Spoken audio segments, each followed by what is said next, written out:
Terima kasih pemirsa, Anda masih bersama kami di Berita Satu Sore. Pemirsa, dalam merayakan Idul Fitri, pemerintah Provinsi Jakarta memastikan ibu kota siap menerima dan menjadi ruang perayaan bagi seluruh masyarakat Indonesia.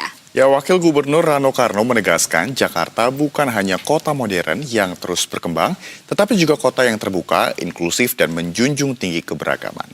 Dalam suasana penuh kebersamaan, Hari Raya Idul Fitri dirayakan dengan semarak di Jakarta sebagai simbol kota berbudaya sekaligus pusat pertumbuhan ekonomi yang terus bergerak maju. Dan kini kita simak perbincangan eksklusif rekan saya Nisrina Kirana bersama Wakil Gubernur Jakarta Rano Karno yang biasa disapa dengan Bang Dul.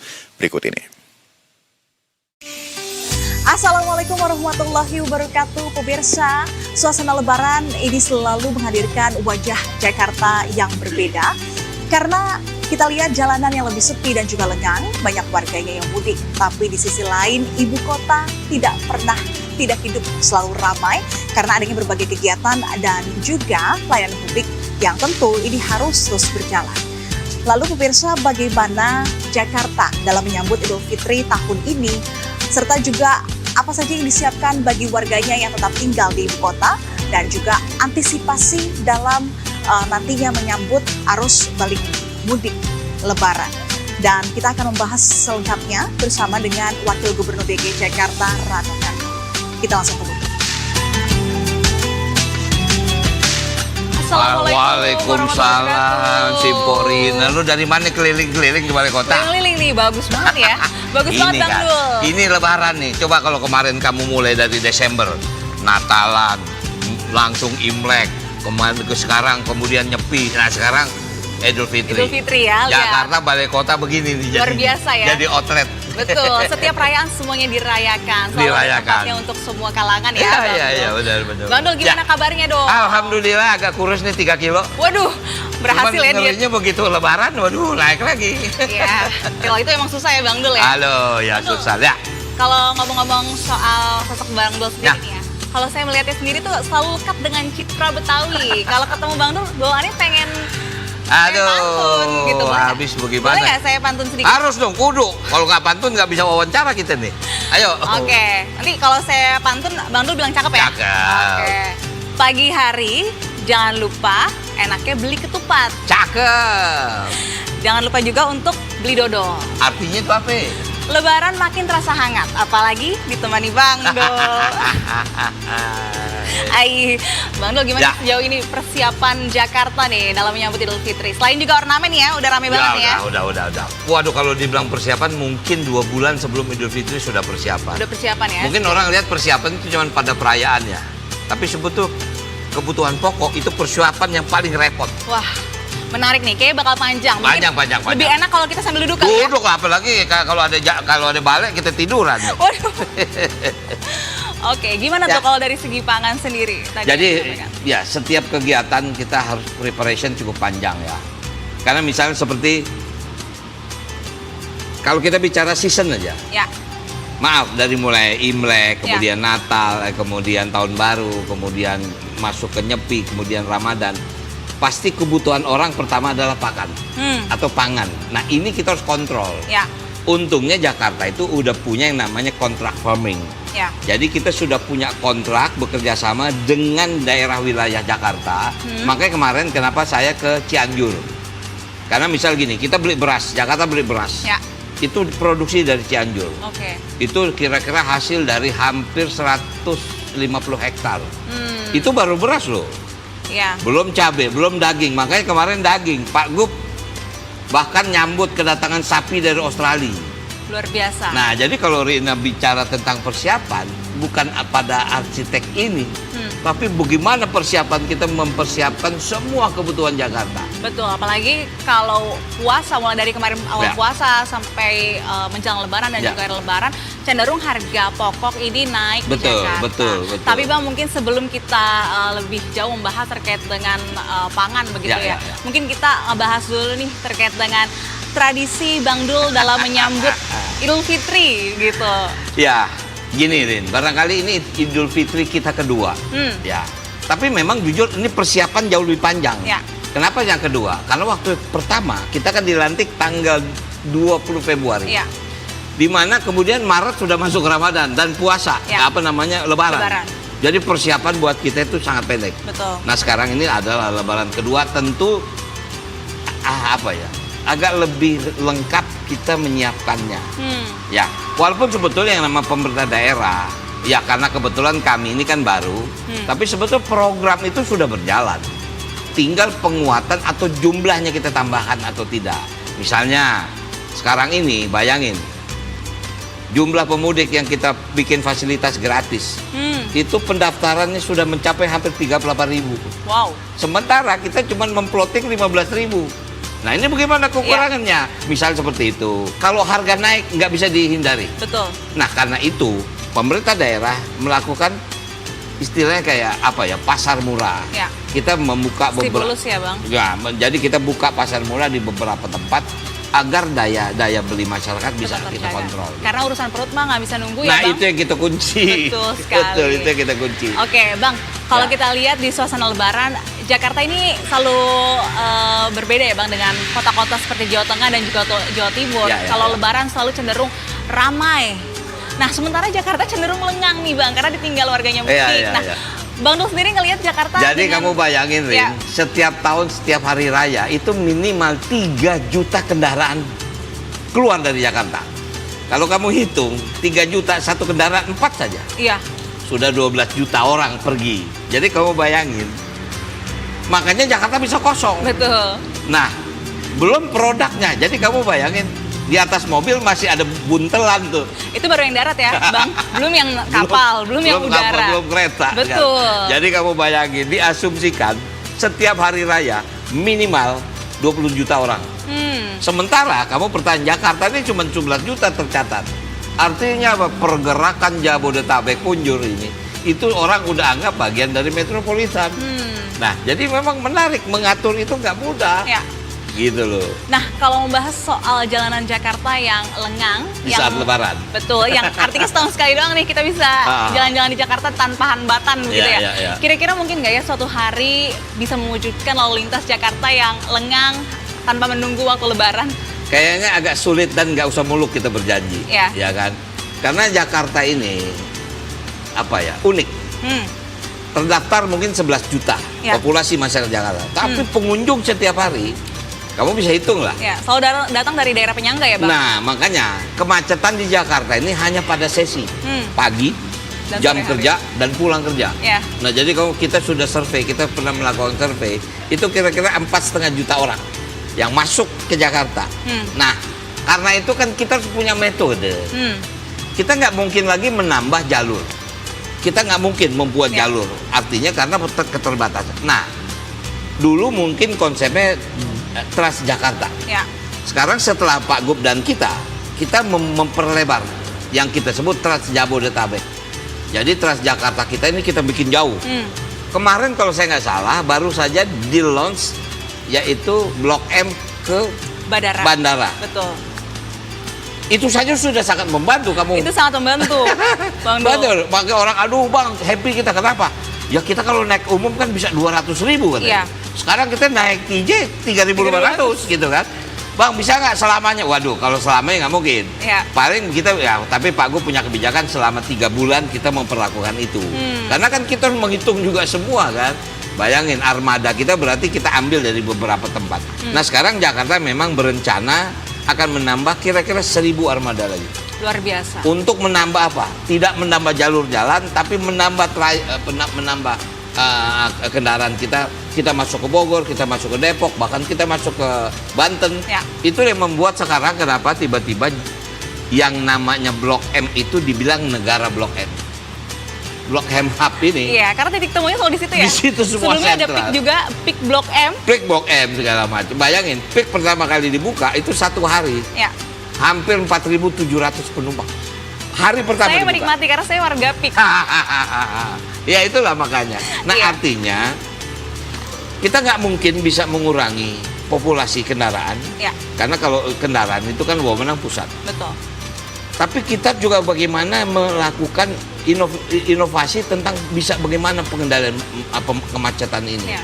Yaitu tadi kita mengharapkan, bayangin Ramadan ini atau Lebaran ini Pak Gub punya kebijakan gratis naik transportasi umum. Betul. Bayangin kamu. Jadi selama 3 hari gratis. Tujuannya Nol. apa tuh Bang Dul? Biar pada jalan-jalan atau gimana tuh Bang Dul? Sebetulnya apa ya? Ini kan juga bagian dari program mudik ke Jakarta. Oke. Inilah hebatnya Pak Gub ya. Ya. Ya kadang-kadang kita kalau dalam lagi ngobrol, Bang kita bikin apa nih? Alhamdulillah Pak Gub selalu memberikan memberikan porsi untuk saya. Kita sama-sama Ya. meng-create. Saya bilang Mas, waduh ini kalau kita lihat pengalaman dari mulai Christmas, kemudian tahun baru, Natal, tahun baru, kemudian Jakarta ini menjadi kunjungannya luar biasa. Betul. Kamu mungkin nggak percaya. Jadi kalau kita mulai menghitung dari mulai Christmas sampai tahun baru itu perputaran ekonomi 15 triliun. Luar biasa. Hanya 4 hari untuk Imlek saja 9 triliun. Oke. Nah kemudian ini dari mulai Ramadan sampai Idul Fitri ini kami yakin sekitar 25 triliun. Nah ini kan harus di-create Betul. gitu loh. Makanya kenapa selama ini maaf boleh kamu survei selama ini occupation hotel di Jakarta weekend itu cuma 40%. Ya. Seluruh hotel di Jakarta, apalagi di sekitar Bundaran HI, sepi. Karena masyarakat Jakarta pergi keluar. Ke Singapura, ke Bali, atau ke Bandung. Sehingga Jakarta sepi. Akibatnya apa? Occupation hotelnya menurun. Nah, dengan occupation menurun, pajak kita kan berkurang. Bagaimana cara siasatin? Makanya saya bilang sama Pak Gub, Jakarta ini punya wisata, tapi nggak punya pariwisata. Oke. Beda gitu, pariwisata sebuah sistem. Ya. Makanya saya awali pada 22 Juni tahun 2025 pertama kali kita punya program Jakarta Penuh Warna. Waduh, apa tuh Bang? Jadi kita membuat sebuah kegiatan budaya di Bundaran HI. Ya. Itu memang pertama ulang tahun DKI. Semua ornamen Jakarta hadir di sana. Ada 2.000 anak-anak pencaksilat, ada 5.000 anak-anak dari sanggar tari. Ya. Berkumpul semua di HI. Apa yang terjadi? Itu mulai itu occupation hotel meningkat. Nah, saya berharap kamu berkunjung dan kamu bertanya. Jangan kamu dengar dari saya. Artinya kamu bisa tanya dari pihak hotel. Oke. Tahun baru kemarin, Ya. itu occupation hotel 110%. Karena dengan banyaknya gelaran acara Banyak yang kegiatan disediakan event, ya, Bang? itu yang membuat orang tidak keluar dari Jakarta. Betul sekali. Makanya kemarin Pak Gub bilang, Bang, gimana kalau bilang tahun ini mudik ke Jakarta? Wah, mantap. Menarik. Supaya orang nggak keluar kota, Betul. mengurangi populasi, nggak apa-apa, mau pulang kampung silahkan. Ya. Tapi kita kasih pilihan. Ya. Jakarta ada loh event. Kan banyak juga ya Bang warga yang asli Jakarta memang nggak punya kampung. Ya kayak saya nih nggak punya kampung. Saya pun juga, saya asli Jakarta juga. Iya. Oke, Bang Dul, dari Ya. tadi yang awal-awal sudah disampaikan bahwasannya Jakarta era Pramrano, begitu ya. Merayakan semuanya, artinya mau itu perayaan agama apapun, suku apapun, semuanya mempunyai tempat yang sama, begitu ya. Ya. Apa hal yang melatar belakangi adanya hal ini? Apakah ini juga menjadi standing point dari Jakarta sebagai kota yang inklusif atau seperti apa, Bang Rani? Iya, Mas Pram tentu seorang teknokrat. Ya. Saya barangkali seorang seniman, budayawan. Kita mempelajari dari segala aspek gitu kan. Ya. Nah ini kan semuanya titiknya pada 2027. Di saat Jakarta berusia 5 abad, 500 tahun. Ini kita harus setting dari sekarang. Maka nanti mungkin Rina, 2027 kamu ngelihat Jakarta lebih gila dari tahun ini. Saya nggak mau ngomong gilanya seperti apa. Gilanya gimana tuh? Gilanya itu adalah eventnya seperti apa. Oke. Karena Pak Gub dengan saya kita sadar, waduh Mas, kita nggak mungkin akan lahir di periode selanjutnya. Ini 5 abad 500 tahun loh. Ya. Tahun ini 2027 tahun depan. Kita nggak mungkin 500 tahun lagi kan? Nggak Betul. mungkin, kita udah nggak ada. Belum tentu masih ada di dunia. Makanya, ini kita harus create kan? Betul. Nah tentu kita harus melihat demografi Jakarta. Jakarta ini misalnya, Jakarta ini populasi masyarakat Betawinya itu sebetulnya nomor 2. Ya. Di sini Jawa lebih tinggi. Nomor 2 Betawi, nomor 3 Tionghoa. Itu kita harus hitung kan? Betul. Nah kemudian dari sudut itulah kita bangun. Ini sebetulnya titik awalnya pada waktu, ya maaf lah, terjadi kerusuhan di Jakarta. Sehingga keluarlah tagline jaga Jakarta. Sekarang ini Jakarta nggak perlu dijaga dengan yang lain-lain. Masyarakat Jakarta sudah menjaga kok. Sudah menjaga gitu loh. Jadi artinya itulah kenapa kita mengemasnya dalam sebuah kegiatan budaya. Tidak hanya melalui sebuah religi, tapi memang kita kemas dari budaya. Ya. Misal maaf, Natal semua orang udah tahu. Ya. Kalau yang namanya Christmas Carol barangkali di mana-mana di gereja pasti melakukan. waktu itu panitia datang ke kita, dia minta izin untuk melakukan kegiatan Christmas Carol, yaitu paduan suara. Kita bikin bukan hanya di HI, ada 10 titik, panitia kan. Kemudian saya lihat ada di HI, saya tanya berapa orang penyanyinya, ya kira-kira cuma 100. Kalau 100 saya nggak izinin, kaget panitia. Kalau 1000 orang saya izinin. Luar biasa. Kamu bisa ngebayangin belum pernah terjadi paduan suara nyanyi di Bundaran HI 1000 orang. Banyak banget ya Bang. Wah, itu penuh hype. tuh. Berasa gitu. Betul. Kamu jangan salah, paduan suara itu juga ada anak-anak yang pakai jilbab, pakai hijab, nyanyi rame-rame. Wah, menarik pemirsa. Bayangin, kayak kemarin misal Imlek, yang main petabu anak-anak pakai hijab, itu kan bagian akulturasi budaya. Ya. Nah, kekuatan Jakarta ada di situ. Kita ini sudah terlalu biasa dididik beda. Ya, Jakarta ini kan hidup dari sebuah perbedaan. Karena itulah kuat Jakarta dibanding negara yang lain. Artinya ya, tentu peristiwa prahara di Jakarta pernah terjadi. Tapi kekuatan itu lahir dari masyarakat Jakarta itu sendiri gitu. Jadi apa ya, kita nggak pernah khawatir misalnya maaf, kegiatan apapun, agama apapun, atau kegiatan budaya, pasti kita akan kasih panggung. Ya. Karena itu hak sebagai warga negara. Begitunya nanti kamu tanya, ini kalau begitu pulang kampung, orang datang ke Jakarta, lebih lagi banyak daripada orang yang pulang. Betul. Oke, tapi sebelum kita ke situ ya, Bang. Selain juga Jakarta sebagai kota inklusi yang menjadi tujuan dari pemerintah provinsi tentunya ya.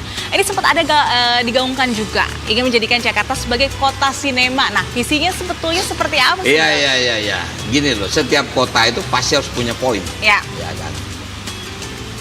Ya, mungkin saya di-challenge sebagai seorang orang film. Betul. Saya cuma pikir apa yang harus saya create. Ya mungkin pengalaman saya di dunia film selama hampir 55 tahun. Ya. Mungkin ini momen Jakarta bisa menjadi satu ikon film. Tapi sebetulnya Jakarta itu sudah menjadi kota film. Hampir 95% produser film ada di Jakarta. Ya. Semua PH yang jumlahnya 140, itu mungkin hampir 90% ada di Jakarta. Kemudian bioskop jumlah terbanyak juga di Jakarta. Kamu bayangin jumlah penonton film di Jakarta yang melebihi 80 juta. Karena jumlah penduduknya juga banyak, Bang. Nah, kemudian Jakarta juga sejak tahun 2012 memberikan insentif pajak kepada film. Oke. Jadi dulu pajak tontonan dikembalikan ke produser.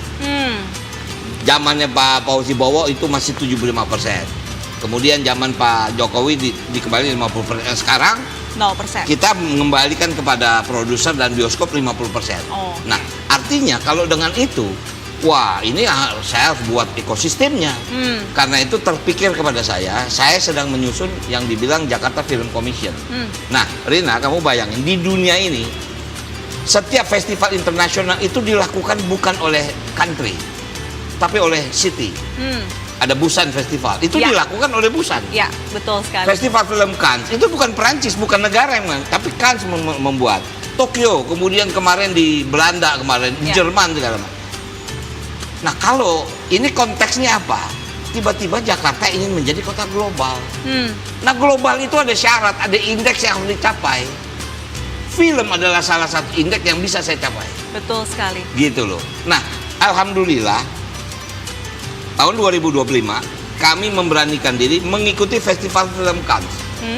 Kamu bayangin, 50 tahun saya di dunia film, saya nggak pernah datang ke festival film Cannes.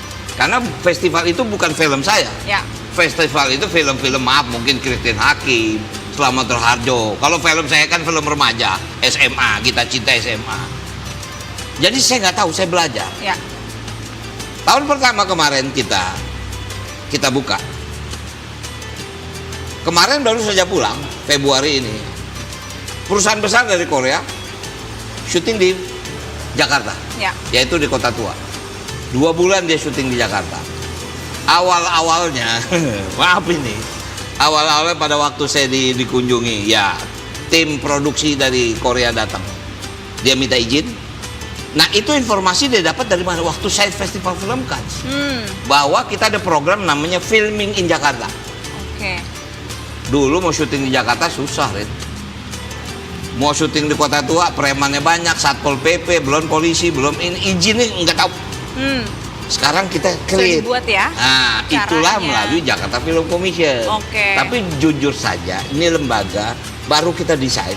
mudah-mudahan di Juni tahun ini akan terbentuk. Betul, apalagi kalau kita melihat sineas-sineas yang ada di bisnis atau di industri film sekarang juga sudah sangat diminati oleh warga sendiri ya, dengan banyaknya penghargaan yang juga sudah diraih oleh apalagi film-film kan tanah air. film ini masuk dalam komponen ekonomi kreatif. Ya. Dari 17 subsektor film masuk di situ. Betul. Gitu loh. Itu yang juga menjadi tujuan oleh Pemprov ya untuk Iya, memberikan. saya lihat populasinya besar, Ya. potensinya besar, ekrafnya besar gitu. Iya. Lantas bagaimana kemudian Jakarta menjaga agar pertumbuhan ekonomi tetap tumbuh serta juga program kesejahteraan bagi masyarakatnya seperti apa, Bang? Ya. Ini kita sering dengar jaring pengaman sosial. Ini memang harus kuat. Ya. Sebetulnya gini, Jakarta sudah mengalokasikan untuk itu. Tapi memang ini di luar nih. Kita berharap mudah-mudahan peristiwa di Saudi atau di Timur Tengah Ya. tidak berkepanjangan. Kalau berkepanjangan jujur agak kewalahan juga kita. Artinya subsidi kita harus kita tingkatkan. Ya. Nah ini harus kita berhitung ulang. Bayangin misalnya, maaf ya, misalnya nih, besok 3 hari semua transportasi Jakarta nol, Ya. gratis. Itu Jakarta bisa elus kira-kira hampir 2 triliun. Tapi selain kehilangan 2 triliun, mungkin dengan banyaknya kegiatan dan juga mobilisasi masyarakat, Dapatnya lebih. dapatnya bisa Ini yang 15 membuat triliun. orang bingung. Ini yang membuat daerah lain bingung. Ya. Kita subsidi hampir 3 triliun tapi dapatnya hampir 11. Memang tidak dapat dari income dari transportasi, Ya. tapi perputaran semua. Dari media kreatif, Dari media UMKM. kreatif segala macam. Ya dulu mungkin orang males nggak mau ke Ancol jauh. Betul. Sekarang Pak gratis Pak, ini naik umumnya. Ya. Oke, kalau sana kan tiket bayar. Ya. Ya kan. Nah mereka kan menambah populasi. Aduh, kamu bayangin misalnya setiap Lebaran. Ya. Kamu tahu pengunjung Ragunan berapa? 200.000 orang. Banyak loh, Bang. Oh iya banyak banget. Cuman kamu kebayangin 19 tahun Ya. tiket kebun binatang itu 4.000 perak. Betul. Kamu bayangin. Jadi kadang-kadang saya juga subsidinya gede loh. Ya kalau 4.000 perak buat biaya operasional 30 miliar, operasional kebun binatang 120 miliar. Iya, apalagi luas sekali ya Nah Ragunan. itu kan bagian yang harus kita pikirkan. Betul. Gitu. Nah, jadi artinya secara jaring pengaman sosial kita sudah siapkan, kita udah alokasikan. Tapi memang dengan ada efek, mudah-mudahan harga minyak tidak naik, kemudian ya termasuk juga komponen dolar tidak tinggi, itu masih bisa kita. Tapi kalau naik kita harus ngejas lagi, mau nggak mau kita harus ngejas. Nah, soal ngomongin minyak nih tadi, balik lagi ke harga pangan nih Bang. Ya, Apalagi kalau tadi kita udah singgung di awal ya, bahwasannya mulai dari menjelang puasa, bahkan pada saat tahun baru Cina atau Imlek kemarin ini kan sudah mulai harga tuh udah mulai naik. Ya. Ramadan juga semakin naik, bahkan juga stok ada terjadi kelangkaan informasinya di lapangan. Bagaimana kemudian antisipasi dari Jakarta sendiri, apalagi nanti setelah Lebaran warga kembali, konsumsi biasanya akan juga meningkat seperti Yang apa? pasti dari komponen itu Jakarta subsidinya besar. Oke, Tugas utama Jakarta adalah mempertahankan harga. ya, Ya harga misal maaf ya, ya kalau produk-produk yang kita kenal mungkin harga minyak 14.000, tapi merek yang lain kan bisa di atas 21. ya, Kalau memang kosong mau nggak mau Jakarta harus subsidi 7.000, mau nggak mau itu. ya. Kalau nggak bahaya. Nah inilah tugas pemerintah daerah, yaitu menjaga kestabilan harga. Betul. Nah kebetulan kali lagi dalam APBD kita sudah susun ya, tapi memang dalam parameter ya maaf komponen harga bensin tidak boleh melebihi 90 US. Kalau kemarin kan sempat 112 kan, waduh kita juga utang ngitung lagi. Mau nggak mau kita berhitung lagi, apalagi saya juga tim TAPD kan, tim pengendali anggaran kan. Wah nggak tidur Ina, enakan jadi orang film kalau gini nggak tidur kita. Apalagi Pusing sekarang ya, ya, Pak Gu udah Bang, aku pulang kampung ya, abang jaga kampung ya udah. Beliau kan masih punya kampung di daerah. Ya kita nggak punya kampung kecuali saya mau pulang ke Padang. Ntar habis lebaran aja deh. Jadi Lebaran tahun ini juga nggak kemana-mana Nggak ya Bang? pernah, aku kalau lebaran mikirin pasti, Jakarta aja. pasti di Jakarta. Ya kadang-kadang kalau udah beberapa hari ya jalan-jalan lah. Tapi kalau namanya kampung kita nggak punya. Oke, aduh berat juga ya ternyata ya jadi kepala daerah ya Bang. Lumayan. Tapi kalau kita kerjanya dengan dengan happy, dengan cinta, insya Allah ada aja jalan keluar, ada aja. Oke, Tapi utamanya itu adalah sosialisasi. betul, betul. Karena sebagus apapun program kalau tidak diketahui dan tidak disosialisasikan ya buat apa ya Bang warganya Bener. tidak tahu ya Bang. Bener. Oke, mungkin terakhir nih Bang, Ya. pesan bagi masyarakat Jakarta yang mau mudik atau yang tetap ada di ibu kota atau justru warga-warga yang ada Oke, dari luar daerah mungkin mau datang kalau ke Jakarta. kamu saya sampaikan pesan ini agak bahasanya agak bahasa pemerintah. Apa tuh? Tapi perlu Ya. jangan lupa matiin listrik.